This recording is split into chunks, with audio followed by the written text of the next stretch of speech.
Hello, and welcome to episode 2 of season 7 of the Dualistic Unity podcast. We are recording this earlier than we expected because we felt inspired.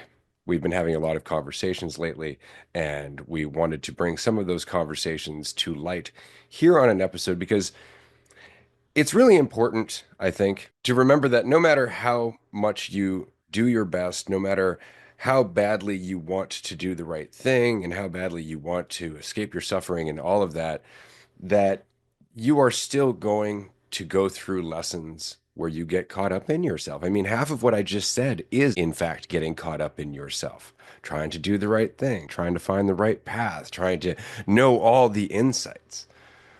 And that journey can become an obsession rather than just something that you kind of look at in terms of enthusiasm or curiosity, the path of self-awareness, non-dualism philosophy, all that fun stuff. That can be all fun stuff until it's a need, until it becomes an obsession. And that's when it's all about you. And it's well-intentioned. It's not that it's not well-intentioned. It comes from a place where you genuinely want to do good, but it comes from a place that is afraid to not do good. And so it is blind. And we've all gone through this in many different areas of our life. We find something that we identify with, we find a path that we commit to, and we end up burning bridges. And we end up causing disarray, causing conflict, building walls that we didn't intend to build. And half the time we don't notice it. And I know for my part, this is something that I've been watching for a long time because it's something that I did and had to come to terms with early on in my journey when I really did realize that I was responsible for my experience, that there was a degree of accountability. I had to come to terms with the fact that I was manipulative, that I was trying to be something. I had to come to terms with the fact that I wasn't always honest with myself or others, despite telling myself that was the fact. And so, not meaning to, I objectified people, I dehumanized them, I made them into concepts instead of the humans that they were. And as a result, those relationships ended. I burnt those bridges. And I didn't know at the time that a burnt bridge doesn't mean the end of the potential that that bridge represented. I thought it really was just the end. And it took me a long time to realize that you don't have to hold on to things, including the bridges that you have burnt or the times that you have been burnt. You can learn from them, you can adjust. It doesn't have to be personal, it doesn't have to be about you or the other person. And there's a lesson in that. Again, going back to there is no right way. There is no insight to really learn so much as apply. And that insight is let go, pay attention, and stop making it about you.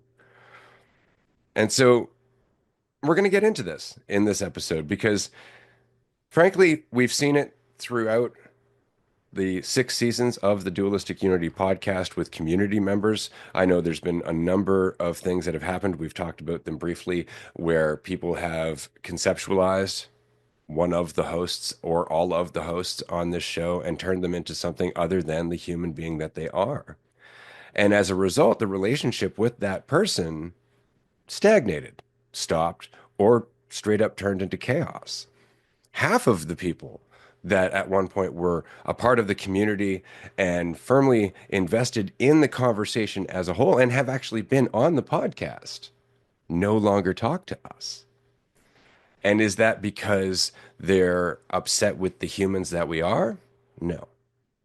It's because they had an idea of us that we didn't live up to or that they eventually ended up resenting us for. And that idea, again, is rooted in the idea of yourself. If you're thinking about yourself, you have thoughts about everyone else. They go hand in hand. And we are not exempt from this. And this is the point of this episode, because I know over the last 5 months, we have been busy as shit writing our new book, Proof That You're God, getting it out there, marketing it. We've got new books on the way. We've got 3 new projects in the background, which we'll talk about on Patreon. But there was also a period where we drifted apart. There was that exact thing happening wherein the concept of each other got in the way of the reality of what we were doing. And so things got awkward. We started to distance ourselves a little bit, which was healthy. But at no point did we go, we're distancing ourselves and we're never going to come back together, right? But what does that mean to come back together? Does it mean going back to the past? No, because there's a period of change. You learn from these experiences. You learn from those burnt bridges. You learn a little bit about fire and bridges. You also learn about how to move forward, maybe how to make a new bridge, maybe how not to need that bridge, maybe to realize there was never a chasm to begin with. And so there's a lot that goes into these lessons. But I wanted to get into this today because we are not exempt from this. The community is not exempt from this. The division that we feel in our lives between ourselves and everybody else correlates and corresponds to the conceptual division that we hold on to in our heads. So, welcome to episode 2. Welcome. That was a great way to kick things off, and I think what you were saying about the correct way of doing things. You can look to a correct way, but without any personal attention or awareness, because the correct way isn't going to be the way the same for everyone, even if there's a standardized blueprint. And for myself, and we've all talked about going through periods where, we've done things that we regret, quite frankly, and we've looked at people in certain ways that weren't the human that they were. They were a thing that soothed something in you. And in my experience, for most of my life, like a lot of people, I think that's a parental figure, your parents, maybe an older sibling, maybe a teacher, maybe someone, maybe it's Jesus. I think that's probably the most common one we got out there. And there's always a cost.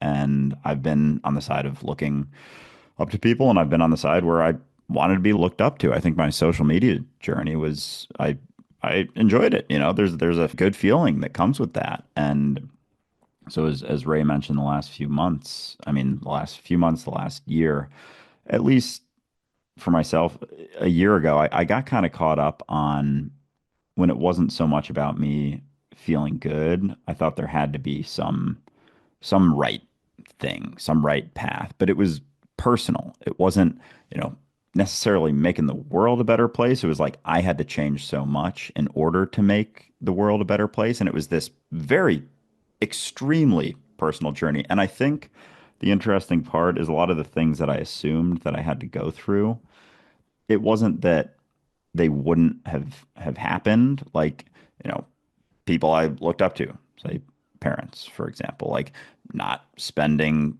tons of time. Like I've had years, especially since COVID, I think that brought up a lot of things for people where I spent a little bit more time than I had previously through college with them. And so maybe a little more distance there. And but it became for me something that I had to force, and like I had to do something to do it.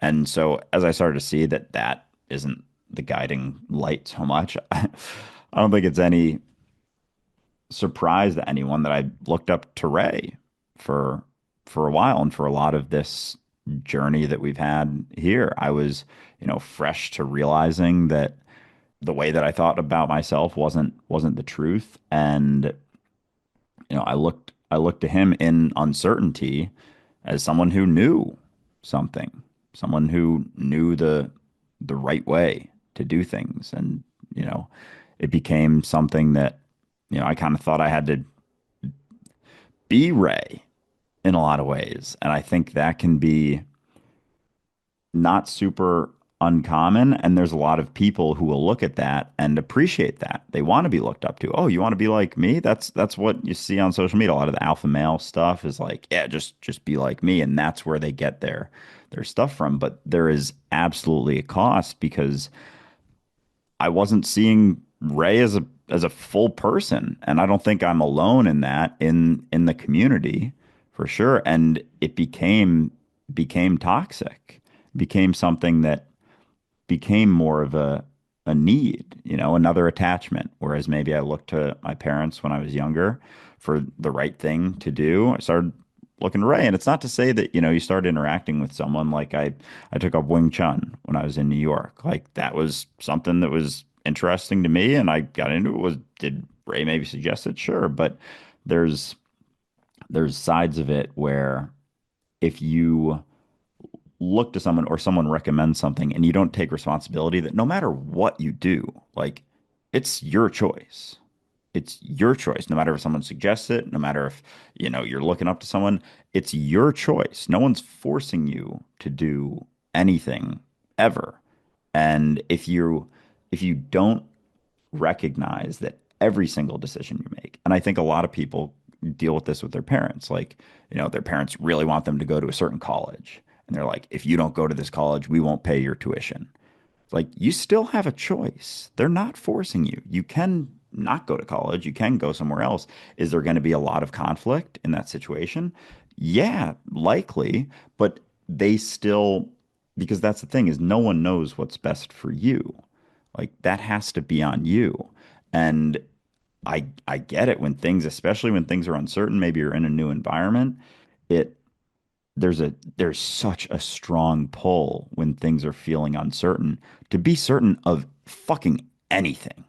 And if you're not sure of something that you think you can do, fears can pop up. Your fears can like come roaring back and like for myself, I would have fears pop up. I grew up Catholic.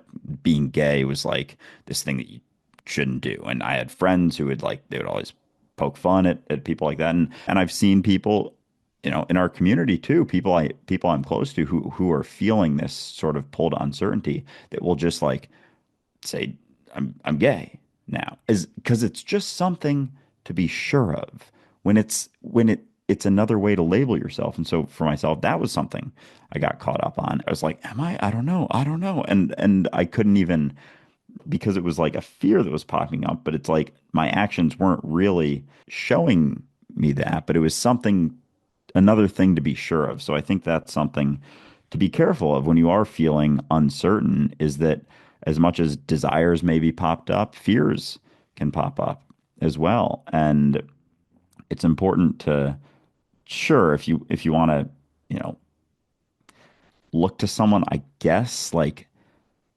for a bit, but like be very, very, very hesitant. And if you do take anyone's advice, understand that you taking that advice is your choice. It's your responsibility.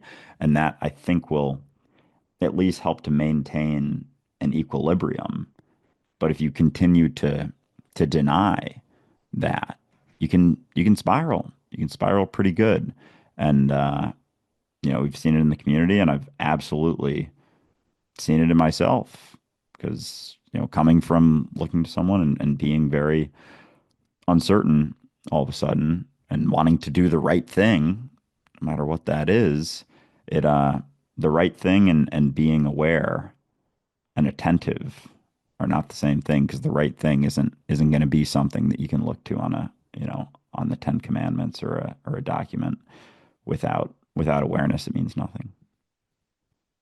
I love what you just said, Andrew. Like to be right is not the same thing as being aware because to be right is to be certain. You're certain that you're right, and to be aware is not to be certain at all. You're just aware. You're just paying attention. And to be paying attention doesn't make you certain. Usually makes you feel that uncertainty and I enjoyed listening to both of you talk about, how we're not exempt, how we feel these same struggles, these same conflicts. We still have that same possibility. That potential is 100% always possible in every moment for the three of us, for all of us.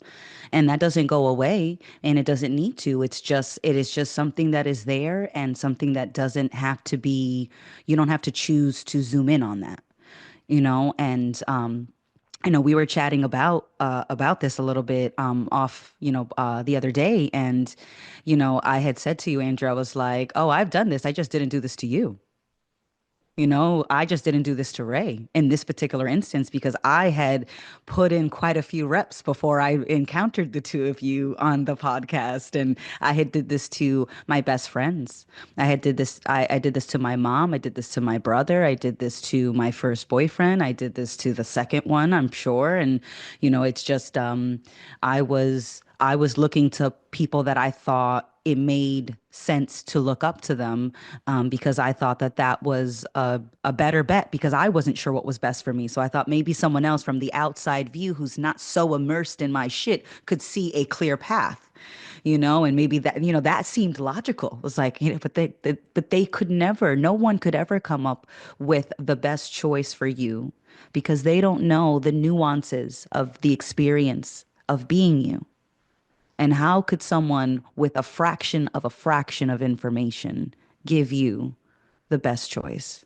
And especially it seemed even more ludicrous when I thought about how I didn't feel competent to do that with all the information. I have lived the experience of being Amanda for as long as I can remember, and before I even have memory, I have those experiences of being in this dynamic. And if I didn't feel confident that I could do this, how is someone else going to be better able to do this coming in? I'm like, this is craziness. But it didn't seem crazy. It seemed logical because I was afraid. I didn't want to admit that I was afraid. I just wanted to find the best choice because that was how I was going to deal with my fears.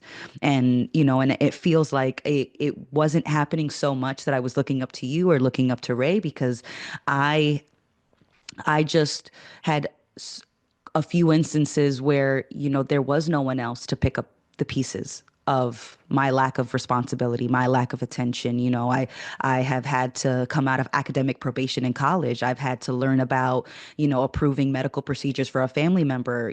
I've had, like there's so many instances where I had to figure out things all by myself, and it worked out despite the fact that I was terrified. I didn't know, and I just had so many of those instances happening that I was just like, well, then why am I so afraid? Because even when things hit the fan, even when it feels like things are so chaotic, somehow life moves forward and I go along with it. And that just keeps happening. And it starts to get harder to doubt the ability to start over. And in every single moment, I feel like I'm just starting. I'm not finishing anything, but it just feels like in each moment I'm just starting and starting and starting and starting. And it just gets harder to feel like that is not possible when all I see around me is nothing but infinite starts. And Bob Ross comes to mind. There are no mistakes, only happy accidents. The philosophy of Bob Ross, a guy who probably is not, never was thinking I'm painting. People are going to think this, they're going to hear this wisdom. I'm dropping these truth bombs as I'm painting these trees. He wasn't thinking that. He was just relaxed. He was just okay with where he was, and he wasn't making a big deal out of what was just happening. Oh, the brush didn't go in a direction that I absolutely thought after painting 1,000 paintings. He's doing this live, you're seeing him, and he's just like, oh, well, you just keep going, don't worry about it. Because he's probably seen so many instances where when he was first starting out and he's first painting, he's like, okay, the teacher says you're supposed to do it at a 45-degree angle, and then we do this, and he's like, shit, I don't have another canvas. This is an assignment. I have to submit this.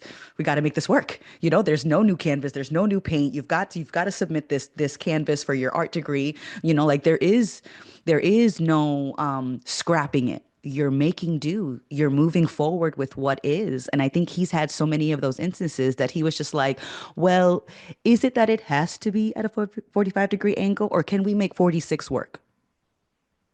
It's just you just start over so many times that you doubt that you just can't because you're doing it in that moment. And when you do forget, you're like, "Oh, all right. Well, here's another opportunity to start over." And so it just feels like potential seems less scary. And and when we do find ourselves looking up to anything, any concept, it's just another opportunity to do something else. And that's all it is. You're just changing directions without needing to judge the direction or the pace that you're going because it's all unfolding and there's no problem until you make one. So if you find yourself looking up to something, anything, just noticing is enough.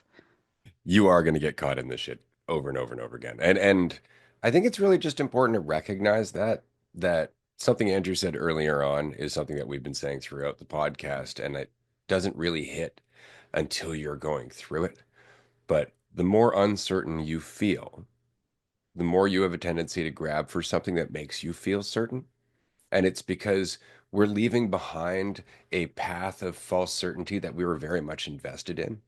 I know for me, a thought that kept recurring for over a decade after my quote unquote awakening, basically realizing that I was not what I thought I was. And so all of a sudden, my life was this giant question mark. It's like, well, then what the fuck am I? And you can't answer it.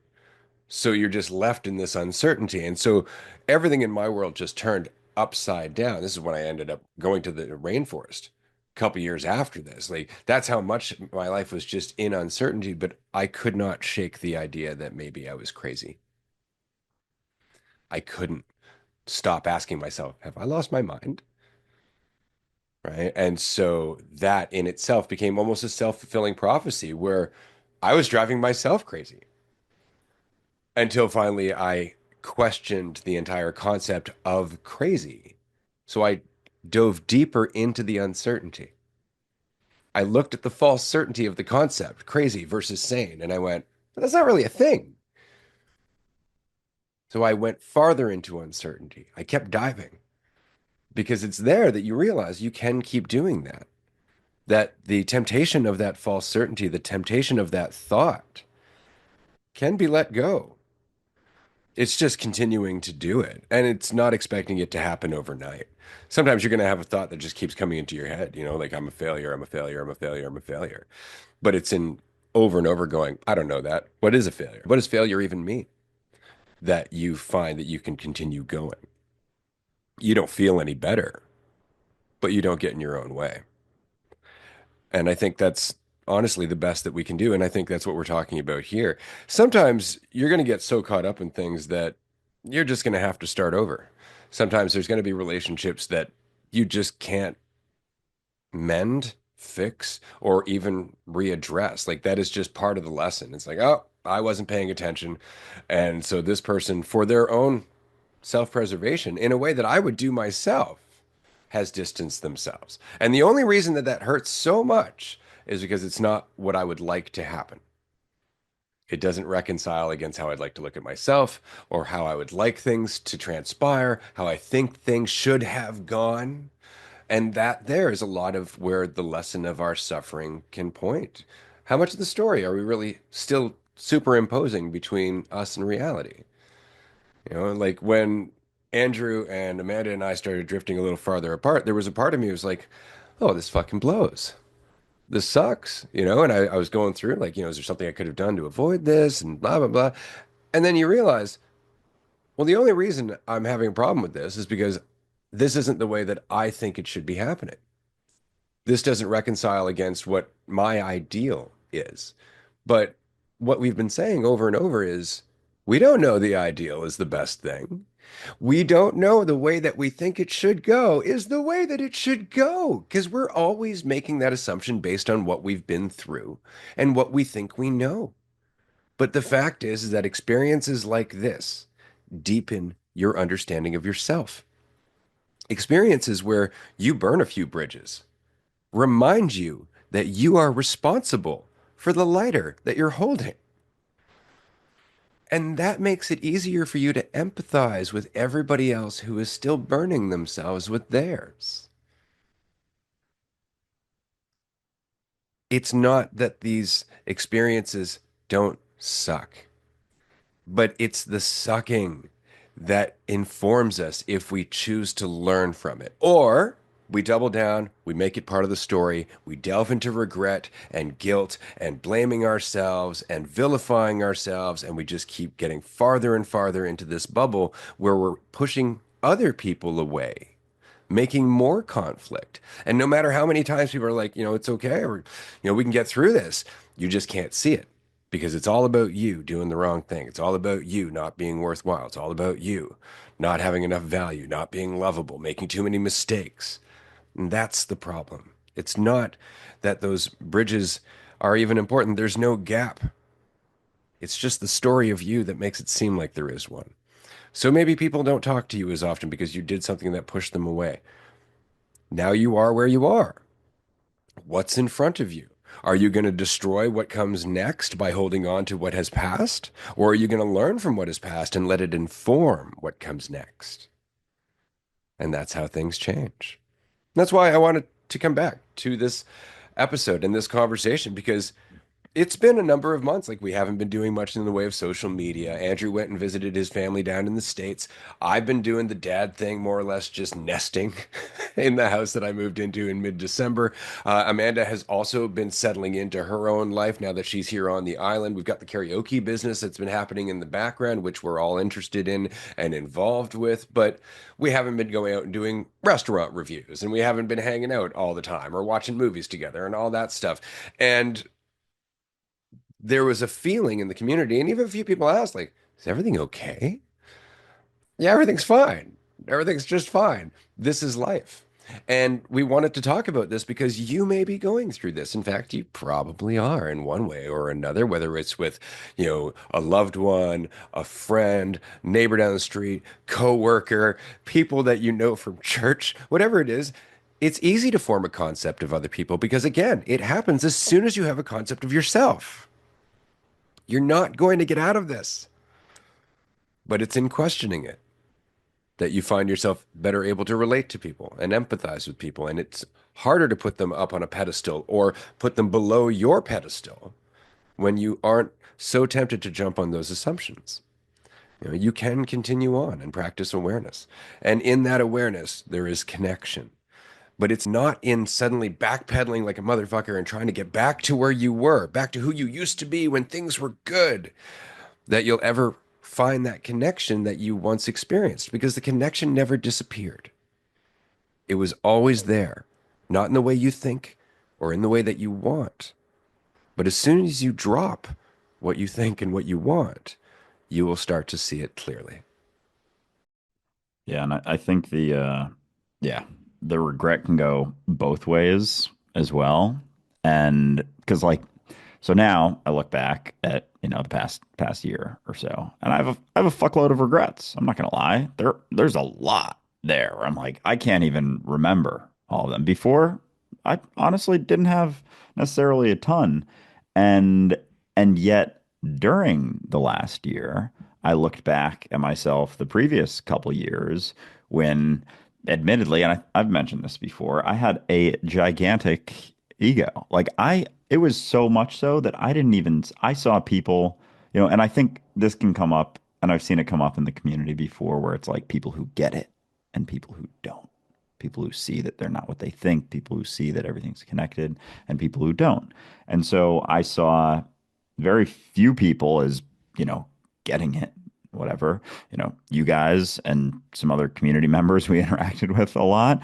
And outside of that, it was like a bunch of people who didn't, who were caught up in, drinking and sports and all this stuff. And meanwhile, it's like I would think back to that time and like, yeah, that would pop up. That was definitely a continuous sort of veil I had on for a while, but it wasn't as extreme as it was when I was looking back at that. And so during a time that I now regret, I was regretting not bad things that happened because things were okay during that time, but how I was thinking of myself, but I couldn't have gotten to where I was, where I recognized it and was actually doing okay, where I wasn't looking at myself so much like that without having gone through all of those periods. And that's always the case with regret. Like it's a bitch, but like you couldn't have been the person you are now without being that person. And you couldn't be the person now back then because you're the same person. And that was a component of you being this person, as brutal as that seems. But the thing that's helped me and the, you know, beautiful thing, we've mentioned before, I think Ray's mentioned that your mind's like a chainsaw. You got to figure out how to use that. And there is a side, where you're regretting things that, oh, you wish things were how they were previously, where you can sit there and think about it and feel better. You can.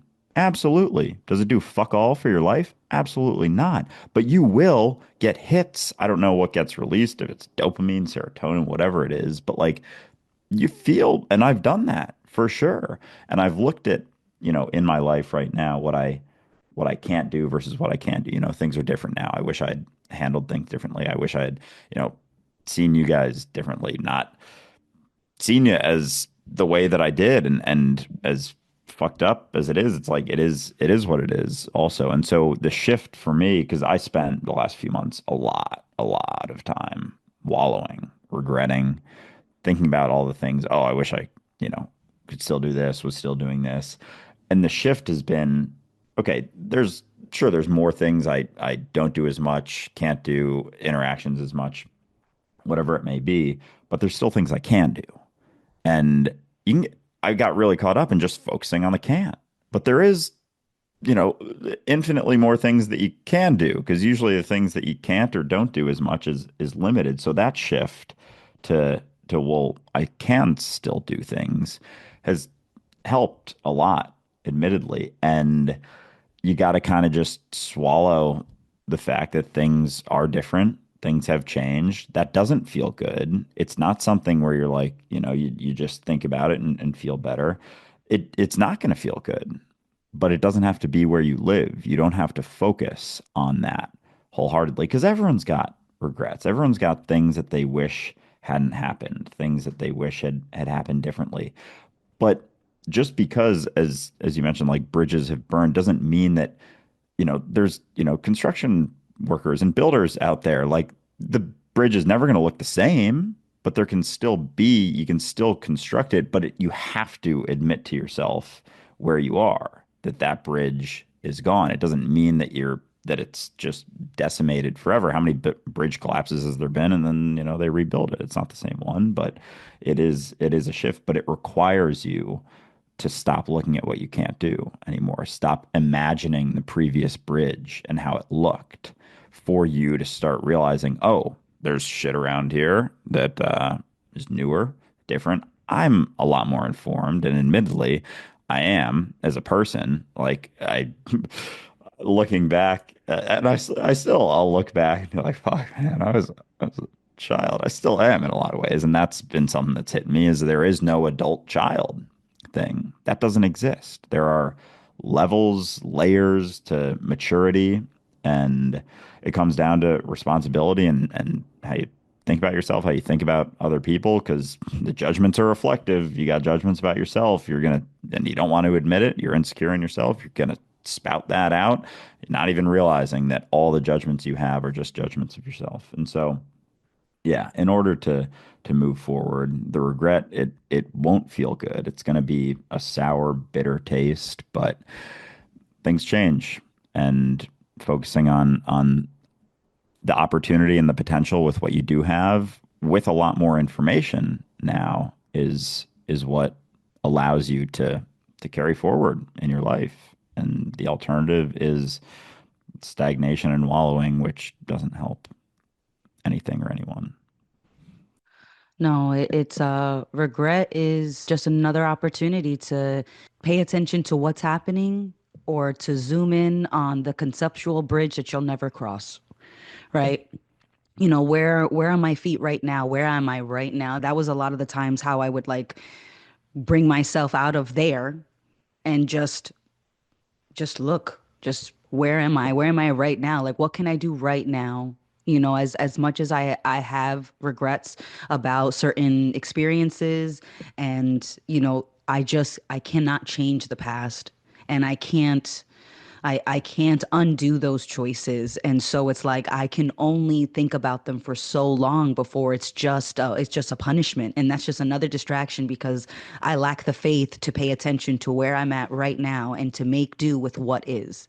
It's like I'm afraid if I fucked up in the past, that must mean I'm gonna be fucking up now. And it's like, yeah, you're not. It's not that you're fucking up, it's that you're not paying attention. And you can't pay attention to now if you're thinking about all the times you didn't pay attention in the past. Like there's no way to do that. And so it's like love a good imagination time. I love brainstorming. I love thinking about concepts and words and playing with them. Like, you want to have a good brainstorming session? Let me get my lab coat out the closet. We're going to be putting sticky notes on the wall. So 3 in the morning, are you ready to not sleep for 7 days? I'm here for it. And I absolutely love embracing concepts and embracing that, but you can only take them so far. And that's what I keep finding myself as I kept bumping against that conceptual wall. And I was that creating and maintaining that experience of just, thinking. And it's like, but thinking is not living. And I am life. My life is worth it. My life is worth paying attention to now. And the my is changing in context. And, Angie, you were talking about like sensitivity. And it's so harsh to think about the quote unquote person that you were before and to judge them with the depth of sensitivity that you have now. Like, that's so harsh. Of course you couldn't pay attention to the things that you weren't aware of before. And you it just feels like extending yourself a kindness now where no one gets to see that, but you allow yourself to just have more space, and it just feels like you are being kinder to the life that you are in. And you're like, okay, well, I was rushing before, but why was I rushing? And I was like, I was afraid and I was panicking, and I was panicking because I didn't know, and I'm panicking because I'm not seeing things, but I'm not seeing things because I'm not paying attention, and I'm not paying attention because I'm not moving at a pace that's with reality, not trying to bulldoze through it. Like, of course I couldn't pay attention to the things when I'm running at 1,000 miles per hour. And why was I running that fast? Because I was terrified. And I'm terrified because I noticed that I didn't notice something. And that scared me. And it's like, okay, you didn't notice it. But I think about when I learned how to drive. I had no idea what to look for when I was driving. I knew how to turn the car on, put my seatbelt on, adjust my mirrors, and go. I didn't know how to look at all the mirrors without feeling paranoid, the little bobbleheads on the car dashboards. I felt like I was just like looking everywhere and paranoid and nervous, and it was just because I was expecting myself to have the sensitivity of more experience when I was building experience. It's like when we joke about jobs who don't want to hire you because you have no experience, but you would need the job to get you the experience that they would want you to have. And it's like, okay, so am I the chicken or the egg? Am I supposed to give birth to myself right now, or am I supposed to be coming out of something right now? Because I don't know where things are supposed to be, and and we don't accept that, that it's just we're not doing as bad as we think, because there is no bad way to be life. You're living. You're seeing where boundaries are. You're encountering walls. You're bumping into things. It's there's so many beautiful analogies I can think of, like learning how to dance. Like, I'm gonna step on your toes. If we're learning a new dance, like, you better believe those toes are going to get stepped on, but we can ice them together.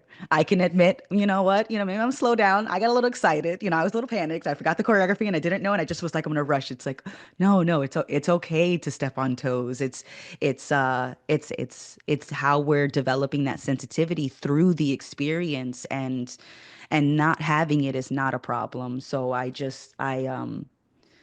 regret is not a pleasant feeling, but it reminds me of fear. Regret is not a bad thing. It's just another opportunity. Fear is not a bad thing. It's just an opportunity. Life is just a series of opportunities, and what we do with them will, influence but not dictate or guarantee that anything is going to go this way or that way. Things are just going, and the more attention that we can learn and build, the more we can take in. And that's it. It doesn't mean that you're taking things in better or worse. It's just with more sensitivity, you can take in more. And when you take in more, there's a possibility, there's more opportunities. And that doesn't sound like you're succeeding at life, but it does sound like life is just unfolding, and without so much weight. And that, for me at this time, is enough to be in this place where things are unfolding, and I do feel annoyed and frustrated, and I just want to end things, or at least end this thought with, like, it's the sensitivity is a flux. There are times where I feel like I have a greater bandwidth. I have a greater capacity for attention. And there are times where I feel like I could snap someone's neck. You know what I mean? Like it is very much like I feel like I could be like, oh no, like things are just falling off of me like water drops. And sometimes that, like it's very tense, so I don't expect myself to be the same way in every situation. And, but I hope that through more experiences, I develop more situational awareness, which is funny. Situational awareness, like what's the situation? Life? So we're just developing life awareness. So it's a pendulum. I don't want to ever tell myself that I have reached a place, or that because I haven't experienced regret, or I haven't done something that felt like I hit a wall.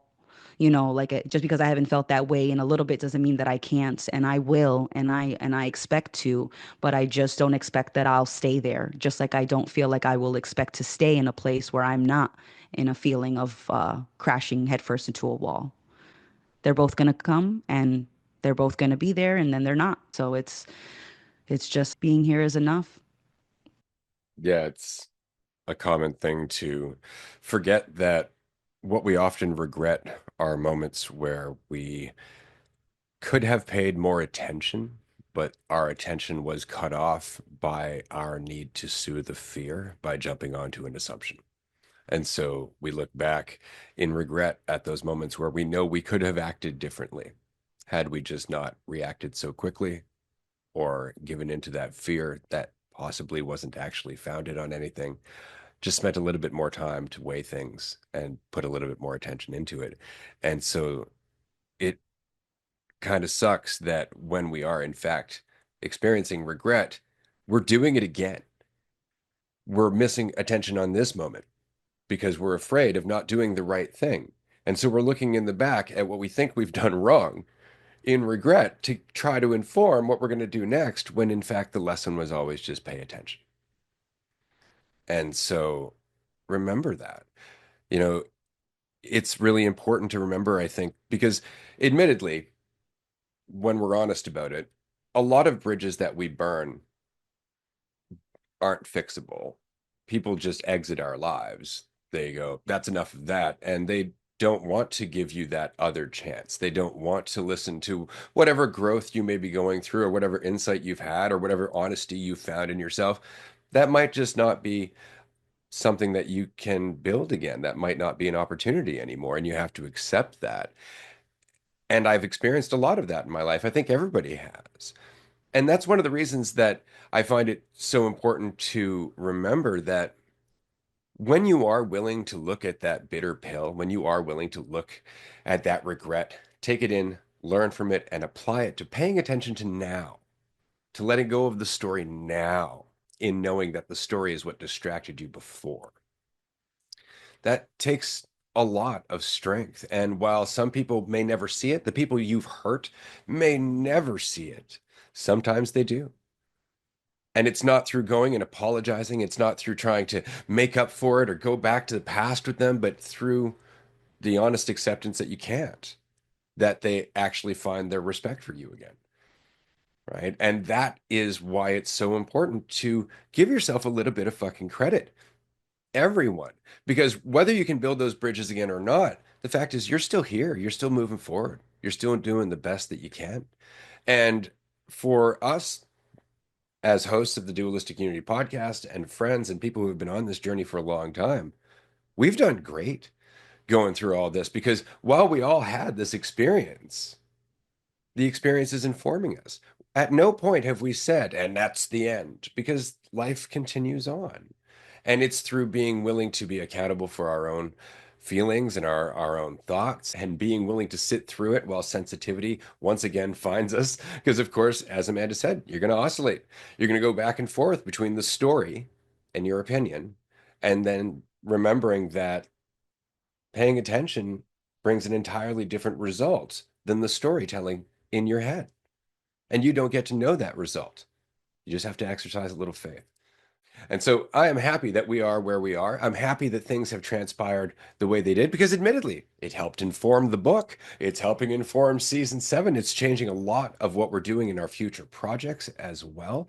And again, it's going to change how we even deal with the community because this is something that we've dealt with a lot in the community and something that we hope to address in season 7. It's the reason that our group Zoom schedule has changed. Our retreats and our events are going to be changing slightly in format moving forward. And it's because there is an element of responsibility that really must be practice, an application, and not just talking about responsibility. And so thank you, everyone, for joining us for this episode. It was great to have this talk. I'm excited for where season 7 goes next. I'm going to pass the mic over to Andrew and Amanda to wrap this up. But do remember, check out Proof That You're God on Amazon in digital or print format, and let us know what you think in the Amazon review section. Yeah, the book has been awesome to get out there. I appreciate everyone for picking one up, and yeah, the reviews mean a lot. But yeah, there is a component that, we're similar to how you learn how to, I don't know, pottery's coming up in my head right now, learning how to make a clay pot. Like, if you were to go through that and like make a fucked up one, or through the process of just making one, you looked back and you're like, ah, I could have done that quicker. I could have done that differently. Could have gotten to this point after you've done it for like 5 days. You think back to that first time you did it and you start thinking about how you could have done it better. That's regret. Like, that's how you're living life as well. And so there is a component, as much as you can feel like you have life, figured out, have everything correct on paper, we're all still learning how to live. And there's gonna be fucking bumps and bruises and shit along the way. And being able to maintain that attention and awareness as you go, and recognizing things that you've done, admitting that you've done things, but not hyper fixating on them to make yourself feel better, thinking back to those times when things were different, is the way to move forward. And there's a beauty in that. And so I appreciate everyone for tuning in to episode 2, and I'll pass to Amanda. Mm.